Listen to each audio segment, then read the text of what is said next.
All right. Welcome to the Coverage and Coffee podcast. My name is Kaspar Harse. Joining me today is. Harshanani. And we are going to be talking about included insurance in its different forms. Obviously, Harsh is not Mo. This is producer Harsh that we referenced to a couple episodes ago. And he's going to be filling in for Mo today. And we'll see if he gets another spot in the limelight in the future. Yeah. I'm pretty excited to be here. Yeah. Yeah.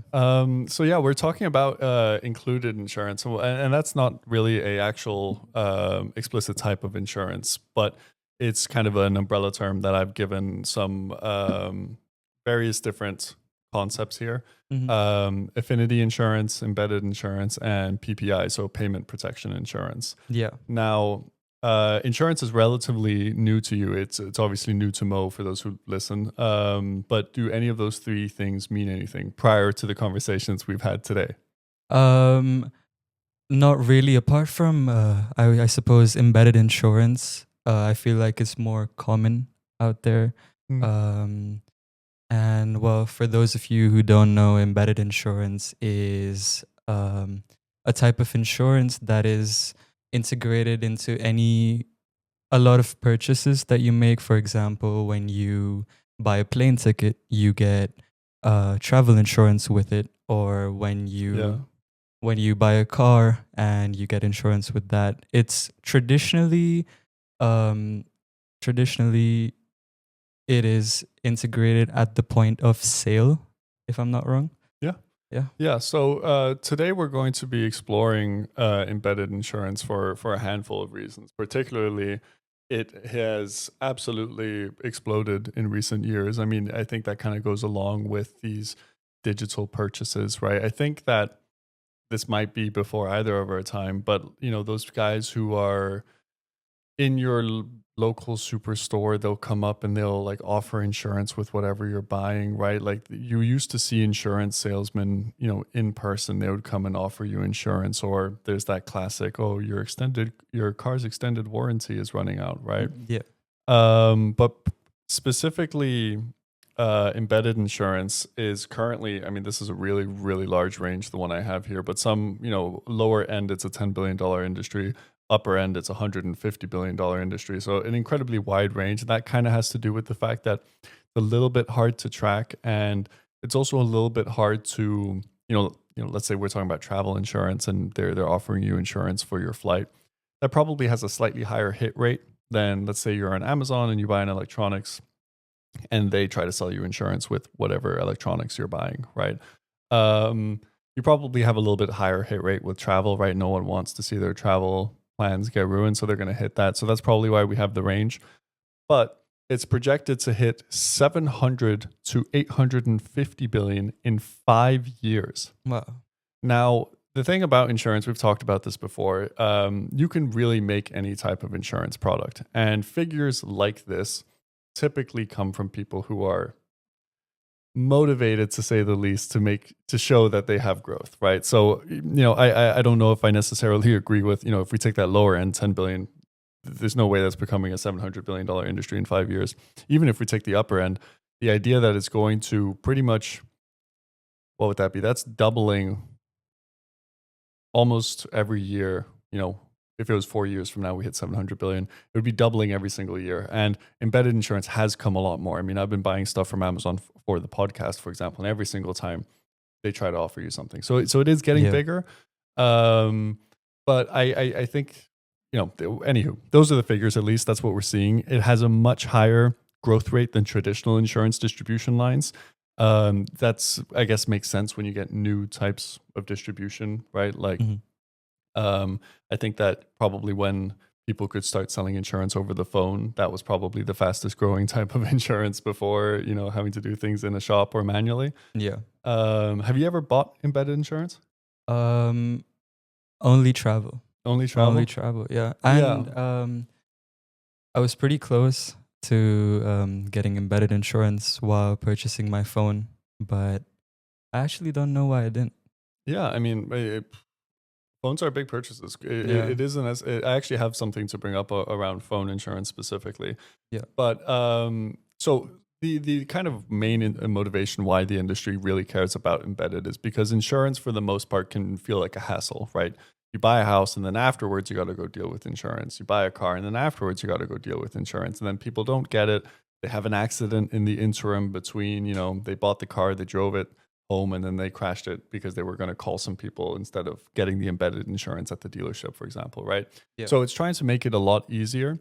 Then there's the other side of things. Insurance will always focus on new distribution lines, right? Like that is the name of the game when it comes to these people. Insurance works on these fund bases. They have this capacity, and every time they don't insure something, they potentially lose money, right? Because that's money that they could have insured something, but they didn't because there wasn't good enough distribution. But overarchingly, and with every type of new distribution and every type of new product, the focus ends up being underinsurance, right? Do you feel that you're underinsured when you don't have your phone insured? I do. Specifically because of also where I live.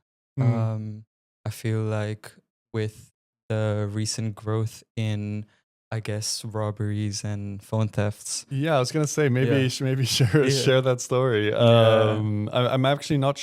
I assume it would cover theft phone insurance, but yeah, share the story. I think it's a perfect example. Yeah. So just like I think this was 2 weeks ago, where I was on a Lime bike headed into work, and this guy on another bike right next to me, he tried to steal my phone like 3 times in a row.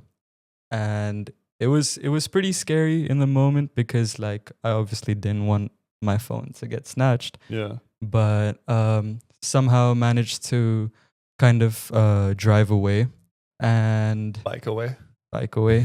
And yeah, luckily my journey wasn't too long, so I got here safe. Yeah, I mean, and then also just, he's probably more willing to, throw hands to steal a phone than you are willing to throw hands to protect a phone, right? At the end of the day, the fact that you're safe is more important than the phone being there. But it does kind of talk about this concept of underinsurance, which is really what insurance companies focus on when they're developing new products, when they're developing new distribution models. How can we deal with underinsurance? Now, I'm sure every insurance company, even if everyone was perfectly insured, they will create a new product and all of a sudden everyone's underinsured again, right? But there is that fear in the sense that, like, I do all my work on a computer. When I bought that computer, I was offered some sort of extended warranty or some sort of extended insurance or embedded insurance, and I didn't get it, obviously. And that could be detrimental in the sense that, what if that computer breaks? I can't do the work that I do. I can't even, if I don't have it, luckily I have my laptop as well, but can't even hop on my bank. I can't even go buy a new one without going to a store, right? Let's say you only have a laptop and it gets stolen, you didn't get insurance included with it. Yeah. Underinsurance can be something serious, right? In these regards. And especially they talk a lot about when it comes to personal lines, right? Like our individual insurance. Do we have enough insurance in this case? Yeah. Now, there were a couple different types of insurance that I mentioned. This will be primarily embedded insurance, but I will quickly intro the 2 others that I mentioned, which is affinity and PPI, or payment protection insurance. And you hadn't heard of those before. No, I haven't. I'll actually start with PPI because you have heard of PPI before, just not under that name. If you have a credit card and you buy something and it never shows up, you can call your credit card company and you can get that refunded. Right, in the sense that is that payment protection that we're talking about, in the sense that because it's on credit, they don't actually release the money until the end of the month, and you have that time to call your credit card company and say, hey, something's gone wrong here, right? Yeah. It's not quite in insurance in that regard, but then you see some of these credit cards that have travel insurance, right? If you used your credit card to pay for a flight, you have some level of credit card insurance included, right? And then there's a whole conversation in the sense that, let's say you bought a flight, you bought their embedded insurance, but you bought it with a credit card. Are you now double dipping? Are we now, which one covers what, right? Is this, I'm assuming they're going to be slightly different because the one from your credit card has to do with the credit, has to do with the purchasing, right? And they're able to refund that. They're able to help you with that. Timelines as well. Did I buy this flight months ago? Did I buy it, the day before? how do those different factors play? Yeah. I'm sorry, I'm sad to say I don't actually have an answer here, right? Like it's like I said a couple episodes ago, it really depends on your wording, right? Like there will be some credit card insurance that is better than the travel insurance you can get embedded, because I mean, this is one of the things that comes up in my head a lot, which is the incentive to provide embedded insurance, right? I saw an article about how Ryanair, they have something like 75% hit on their embedded insurance, right? And that sounds great, but what incentive does Ryanair have to remunerate you if their flight gets canceled? Right? Like that's money out of their pocket. Now it's with an insurance company, so it's not actually money under their, it's handled the same way as normal insurance would be. But it's a little bit interesting because I assume that then also Ryanair probably has insurance on their operations if their flight gets canceled for reasons outside of their, jurisdiction. Or does that Ryanair embedded insurance say, if it's because of weather, we don't cover it, but the credit card one is any reason, for example, right? Right. I don't know. So do they does travel insurance specific to embedded insurance, does that cover like any loss of baggage as well? And if it does, I'm sure Ryanair is someone who would be able to reimburse you for that, as do Yeah. other. So I actually looked at some aviation insurance recently based on something we're working on, and the baggage like coverage is actually included in the airline's operational insurance, right? Right. So they don't insure your specific baggage in this case. Um, it is a little bit interesting because I've also gone on travel where I've gotten travel insurance before I booked any flights, right? And it's just like a monthly travel insurance. As long as I'm outside of the country, I'm covered by this travel insurance, right? It's just an insurance for when I'm not in my home country. Yeah. And it really does become like, okay, what is covered under where, right? Because the baggage thing, and now we're kind of skipping a couple steps. There are more examples I want to talk about, but the baggage thing is, at least in the EU, I assume actually the UK as well, that's a government protected right? You have to, the ticket includes getting you there safely and the baggage there safely. So they actually have to be able to refund you if something happens to the baggage. And Right. they have to be able to, if things are late or delayed, they have to pay you out this like penalty type thing, right? Because I actually, there are these sites out there that are like, they'll look through your search history and see if you're actually valid to get some sort of refund from something that happened and you didn't know, right? But they take a cut of that. And then I'm curious, like, does the insurance company get to claim the fact, they're the ones who suffered when they, make you whole again, they're actually the ones who suffered from your delay. Do they contact the EU and then get your refund supposedly? Or do you end up making money from it actually? Because I had a flight from Prague to Venice, I feel like, where we had booked it on a credit card. It ends up getting delayed by 24 hours. And we immediately booked a new flight because we didn't want to wait for them to reassess. We were only in Venice for like a day or two. So it was like, okay, we still want to go. And we got refunded by the airline. We got the EU payments, which was on top of the refund, and the credit card company paid for our next flight. So we actually ended up flying for free that day. Okay. Okay. And maybe this is something that we should actually bleep in post, because I don't know if that's how it's supposed to apply. But that exactly goes into that problem in terms of this overinsurance, right? Or this, because it's even more than that. Like, let's say I got this electronics insurance from Amazon, right? And my house burns down with this electronic inside. Your house insurance includes the contents of your house, right? Yeah. So I can then go to my house insurance and say, hey, that laptop I got, it burned up. I need a new laptop. Can I also trigger on my embedded insurance? Because one of the things about embedded is that it's convenient, it's easy, it's quick, it's based on a single product. They don't know what other types of insurance I have, right? This isn't like a company where you're getting insurance from a broker and everything is based on the existence of another piece of insurance, right? Yeah. Embedded insurance is very quick and it's very fast. Now, this probably goes back to what I said before. Maybe it's my responsibility to read these things, not trigger it twice. But what do you think? Yeah. So I remember I was also taking a flight from Mumbai to London, and the flight was delayed by I think it was delayed another 8 hours, 9 hours. And sitting sitting at the gate of the airport, I realized that there are these delay repayment websites, and I came across one. And so what I came to find out is that there is like a certain amount of hours after which you can claim a delay. Um, and I fit that, and I did the whole process of providing them with my information, my flight details, um, and the process took, I think, up to 3 or 4 weeks Damn. just for them to tell me that I wasn't eligible for that repayment. Damn. So I'm sure there are other websites out there, or like certain kinds of insurance out there that um, do it way quicker, and their diligence takes way lesser time than what I went through.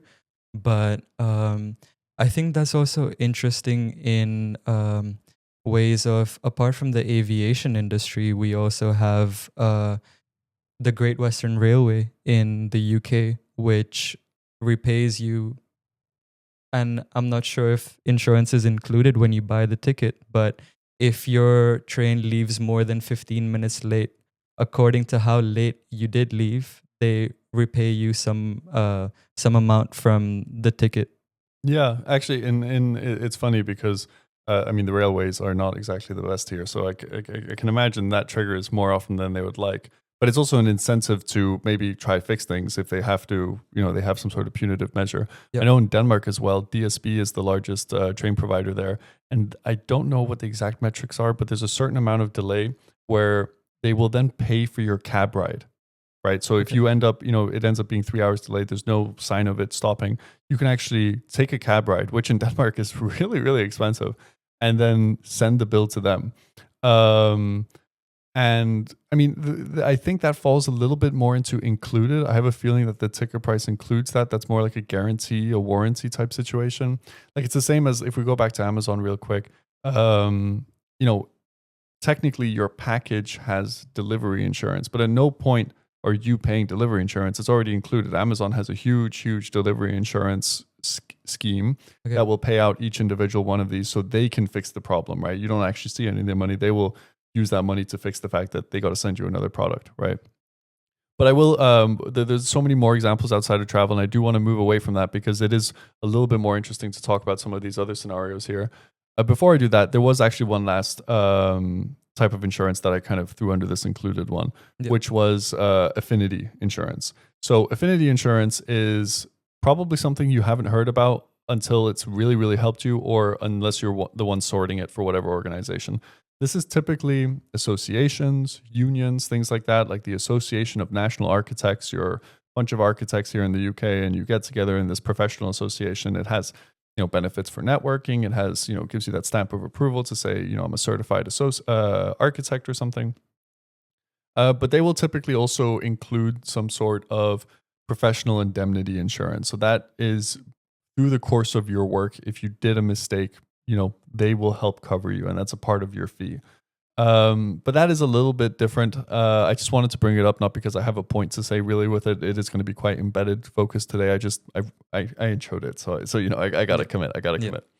But some of these other ones that I find quite interesting. One that was quite important to a very, very big company nowadays is Tesla insurance, right? Mm-hmm. So when Tesla first came to market, they were dealing with a couple insurance related issues. People were bad at driving Teslas, right? Electric cars have insane acceleration. People are dumb. They're going to make mistakes. Teslas ended up having like a higher accident rate than other cars, at least in the beginning years of them. More so, insuring a car that's brand new, it's a little bit difficult. Like, will it retain its value, right? If you're looking at, for example, the Fisker Ocean, I don't know if you've heard of that car, but it's another electric car that I think it was the third time this company's gone bust, Fisker that is. But those cars are worth nothing nowadays, and they used to sell for $30,000, $40,000. Now they're worth less than $8,000, $6,000 because the company went and it's an electric car. You need software, you need updates, all these kinds of things. Anywho, so the insurance companies were having a lot of problems. How do we price these things? And they ended up pricing it really, really high. So Tesla themselves decided to, okay, we're going to use some of this cash on hand. We're going to make partnerships with insurance companies, and we're going to provide Tesla insurance. So when you get your Tesla, or even through your Tesla, I think through the little screen, Yeah. you could buy insurance. You bought it and you're like, okay, well, I need insurance. Let me just go through the little iPad here and get insurance for my car. And that's a little bit of a different type of embedded insurance, because we were talking about distribution. We were talking about underinsurance. This is almost under service, under capacity, right? Like the insurance industry didn't know how to price these types of cars. So the company themselves came in and said, okay, we're going to find a solution to do this. Yeah. Right? And I also remember reading an article where they stated that Tesla actually uses real-time driving data. So in different cities, they kind of map and track out the traffic and all the data that your car collects, and they provide personalized premiums based on that for your embedded insurance. Yeah, and this isn't to kind of touch on that. This isn't embedded what I'm about to share, but in Canada, they would offer you a discount on your insurance if you were willing to put a tracker in your car, so they could then assign a type of persona to you. That's not quite embedded. It feels like it would be embedded, but not by the way that the word embedded is used in embedded insurance. Yeah. But yeah, it's really interesting how embedded insurance can kind of leverage us to use information or price things in a slightly different way, right? Because it's the same with, I don't want to go back to travel, but I will. When you go on many, many different travel sites, your cookies start to pick up that you're going on travel sites, right? Mhm. And the prices that you see, I don't think it's as common nowadays. I think it was kind of shunned upon a little bit, but the prices you would see on these booking sites would change because they recognize you're going on a bunch of sites. You're going to book a vacation. And if we make it seem like the price is changing really quickly, you're going to book sooner rather than later. You're going to book with us rather than come back 2 days from now and realize it's gone up even higher. That's something that could be included in embedded insurance as well, right? Like, let's say, you don't have a very high hit rate for embedded insurance. Some of your customers are actually getting annoyed that you keep offering them embedded insurance. But then someone's cookies shows that every single time embedded insurance has been provided to this person, they will buy that thing. So then you decide to offer it. And then you get a much higher hit rate in terms of like actually converting people to embedded insurance. Just an idea. Or it could be, you're about to get insurance on a dirt bike, embedded dirt bike insurance. But all your previous 2 hours of, internet usage was you looking at craziest dirt bike stunts, right? Yeah. So then maybe we'll price up this embedded insurance just a little bit because he's going to go crash his dirt bike, right? But does that feel wrong to you? I feel like it does, and I know a lot of like what I've heard is that they also price it differently according to what location you're buying your tickets from. So different countries have different prices for the tickets. And I'm not really sure how that works and why it works that way. I think it's a slightly different topic than insurance, but I will say I think it's a kind of a multitude of different things. In the EU, for example, there is this like buying a ticket when you exit and leave, you have to pay this like climate surcharge, right? But then if you're in a country where that's not required, maybe they don't have that included in the price, and it's just like a loophole, for example. Okay. I mean, it could be foreign exchange differences. It could be so many different things. Yeah. Another one, and this is something I mentioned last time actually, was Uber's insurance, right? So I was at a conference last year where I saw the head of the Uber insurance program talk about how they were providing the option to sign up for Uber insurance, right? Because when you have a car, the idea is you have a car, you probably have car insurance. You can go out and start, gigging, getting a little bit of extra side hustle money, right? The problem with that idea is that your car insurance does not include you running a business out of that car, right? Like you getting car insurance for your truck and you getting car insurance for your truck that happens to be a tow truck are two very different things. Now, this is not the exact same thing, but you're inviting people in, you're increasing the chance of damage, you're driving a lot more than your traditional car insurance is assuming. So the problem is that people would get into crashes and all of a sudden their insurance would be like, well, actually, you were driving Uber, your policy doesn't cover these things. Yeah. So then Uber comes in and they offer this.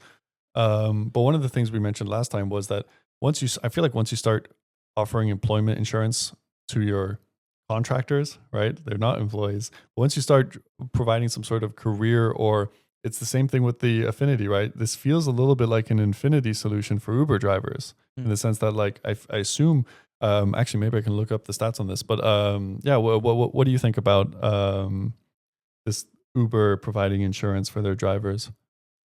I think it's somewhat necessary. I think providing insurance to any kind or any employee of yours is standard procedure. Yeah, but they aren't employees. Well, They're contract gig workers. technically, yeah, that's Yeah. true. But that's where we get to the fact that the possibility for these insurance solutions are practically endless, right? Yeah.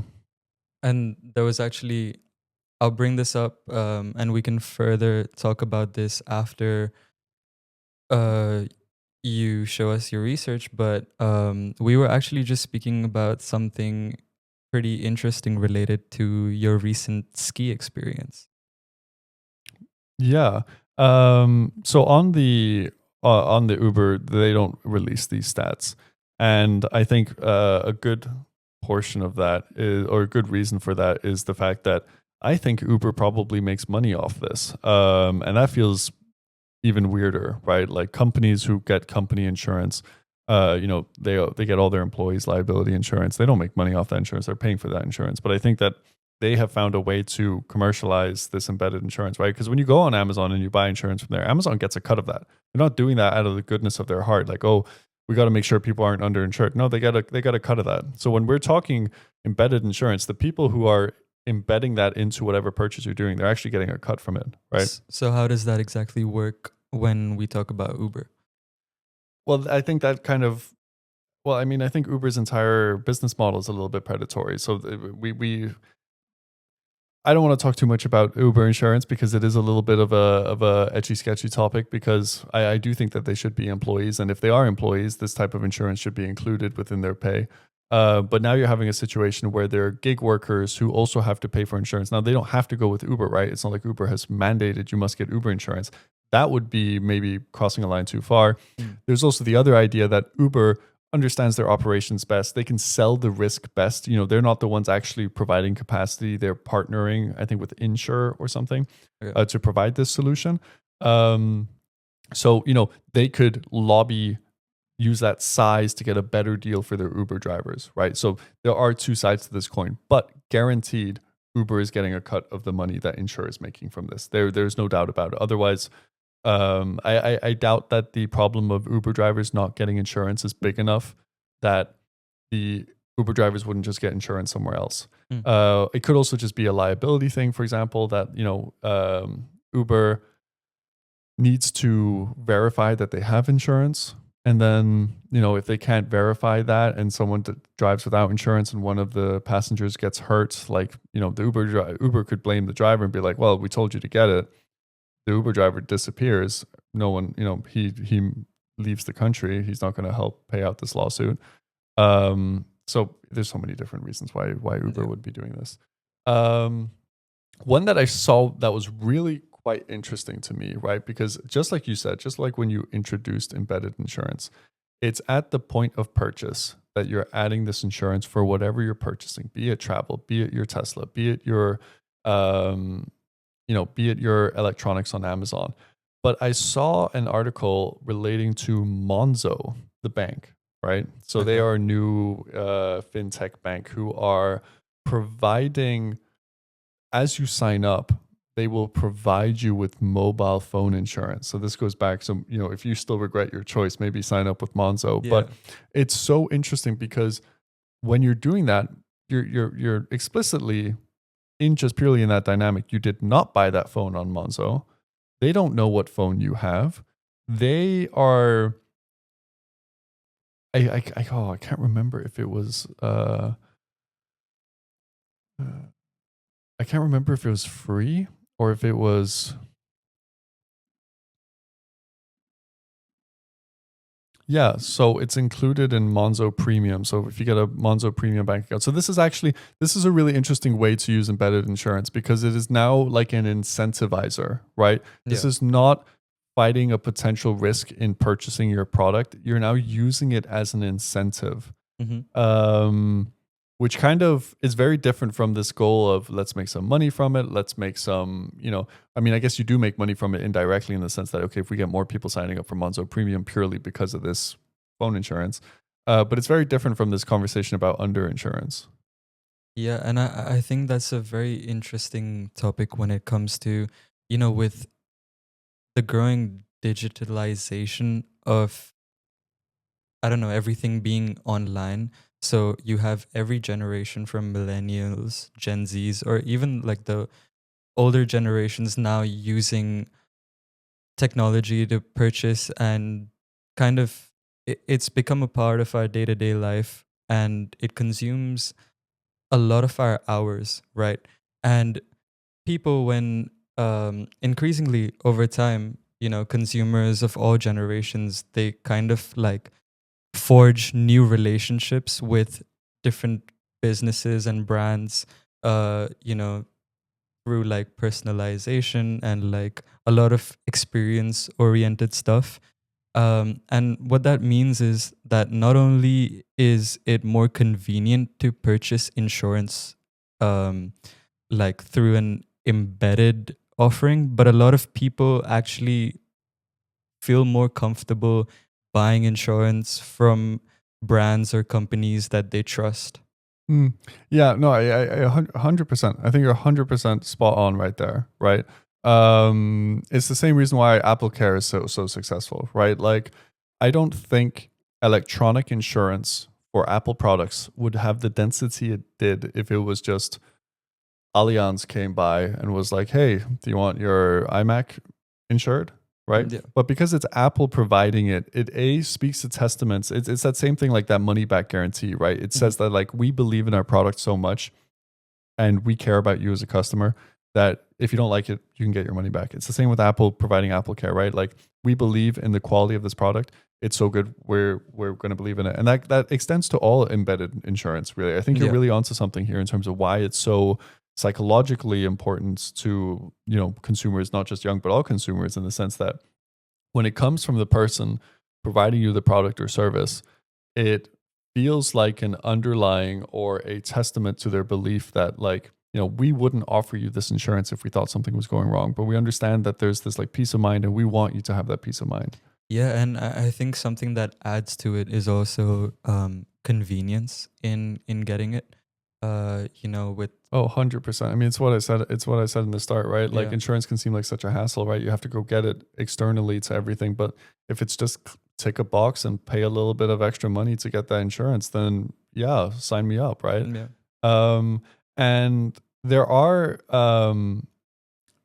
some like a couple last examples here where we'll kind of blitz through these because we are, I think, hitting time ever so slowly, ever so gently. Um, there are a couple other examples that are quite interesting. Airbnb insurance, right? You put your apartment up for Airbnb and they offer you like, hey, do you want insurance? Because once again, just like the Uber example, your home insurance does not include the fact that you're running a business out of it, right? mhm, So you get the supplementary one, you get this liability one. What happens if they burn it down? Um, Another really interesting one is I saw this cowboy e-bikes. okay, When you buy an e-bike, they offer you insurance. So it's like anything else. But they actually saw an increase of e-bike sales based on that, right? Like they weren't, I don't think it was a perfect study, right? It's not complete ceteris paribus, all things equal type thing. They were probably also just getting more popular or what have you. But they actually saw, not only did they see a huge amount of people getting this e-bike insurance, or getting the e-bikes insurance, but they also saw an increase on the e-bikes. And I think that has a little bit to do with, people are scared. What if the battery blows up? What if something goes wrong?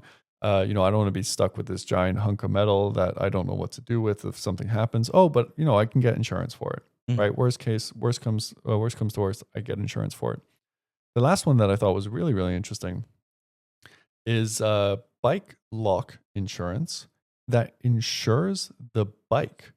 So this was actually a little bit different. It wasn't quite embedded. This is more like a guarantee, I think, or something. But they believe in their bike lock so much Yeah. that if you come back and you have your broken, someone sawed through it, you can then take a picture of that, give them the invoice for what your bike costed, and they will actually pay for you to get a new bike, right? I don't know if they also give you a new lock. I'm gonna have to look into this, or when we throw it up, we'll throw some details correcting or whatnot. But there are so many different ways. What we're trying to say here is that obviously from those numbers we said in the start, 150 billion to 850 billion in 5 years. I don't know. Yeah.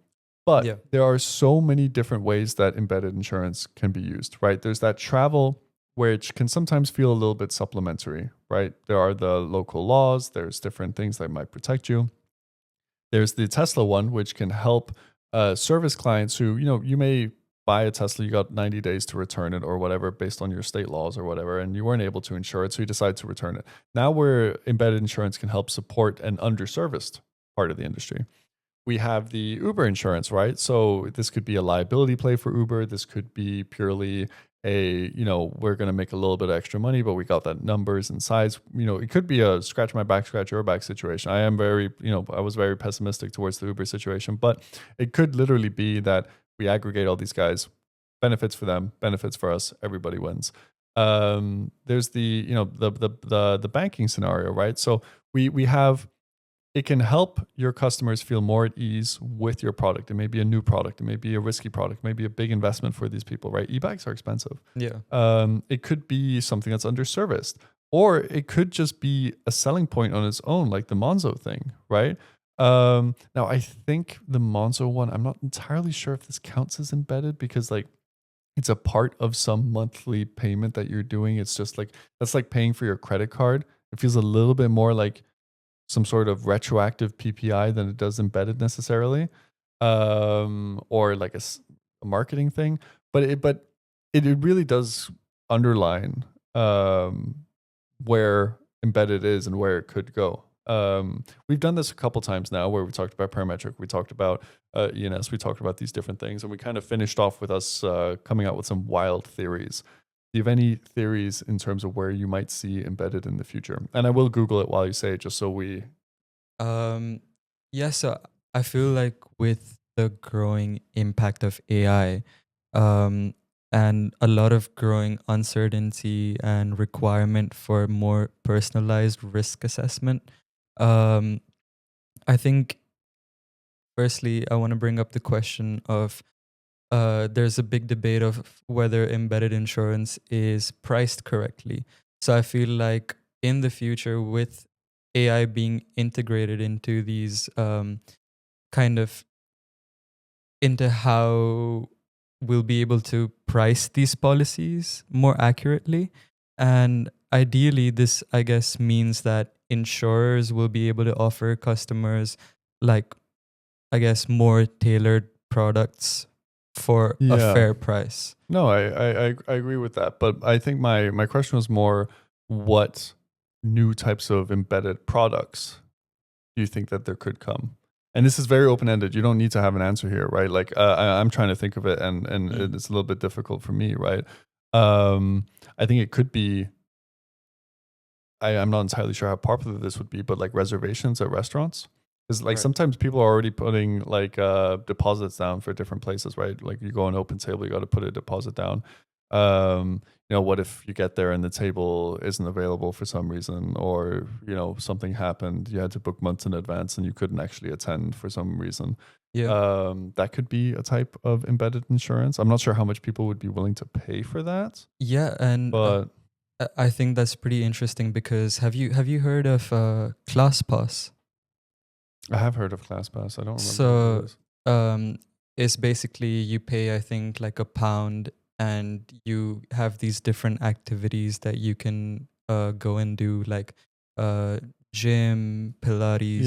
Yeah. And a lot of people, like I read a lot of reviews about it online, and a lot of people said that when they did go to these classes, they were actually told that they didn't have any space for them, or that ClassPass has no effect here. And I was wondering if maybe there could be embedded insurance in ClassPass where they're like, you know, um, there's they Yeah. can't turn you away because, well, or we'll kind of, Yeah, I mean, I think that sounds a little bit different in the sense that maybe there's a premium tier in ClassPass, or because I think the problem here is that, like, if you on ClassPass you get credits, right? Let's say you go somewhere and it's full, you never actually spent that credit. You didn't buy a service yet, right? Okay. You still own that credit, right? But yeah, no, I think that. I think that there is some sense in what you're saying here. Like, if we're connecting all the dots here between the AI, we connect these dots in terms of where embedded can really become pervasive almost. But like, you've seen those like AI, those physical AI things, like the human dot or whatever the hell, but it's like a necklace that has AI built into it or whatever. Or there's these AI Chrome extensions, and they can. I don't know. It would be interesting. Yeah, I'm not entirely sure where I'm going with this, but I think that there is some sort of there's the part of how can we price things automatically using AI, but also how could we buy embedded insurance automatically based on your preferences, based on things like that, based on what you typically go and do, right? But we'll leave that to the audience. Any final remarks for your first podcast? Not really. I would just want to say that I think we do have one. There's just one last thing that I would like to add, and that's kind of the collaboration between traditional insurers and insurtech companies. And I know we want to discuss probably insurtechs sometime in the future episodes.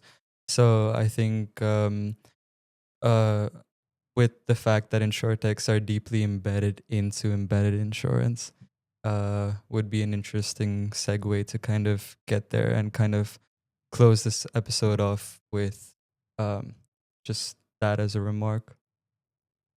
Sounds like a great remark to finish us off on, Harsh.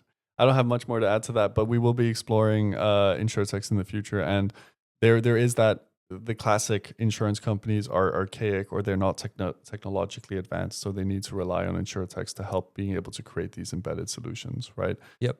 It's not necessarily as black and white as you go on a product page, you see the product, you go on the next stage, you get the embedded insurance, right? These things need to connect very live with every single product in a catalog, right? Amazon has thousands of products on there. How do you calculate the price for each given user? Do they even look at the user data when you're looking at Amazon? Obviously, with travel, they might. Car insurance, they do. But where does that line in terms of what information do we need back from the person selling the product or service? It's really quite interesting, and we'll explore insurtechs more. There's so many categories of insurtechs. We might do a couple of episodes, but this has been Coverage and Coffee. My name is Casper Harsey. Joining me is Harsh Chandani, and we appreciate you listening today. Thank you so much. Thank you.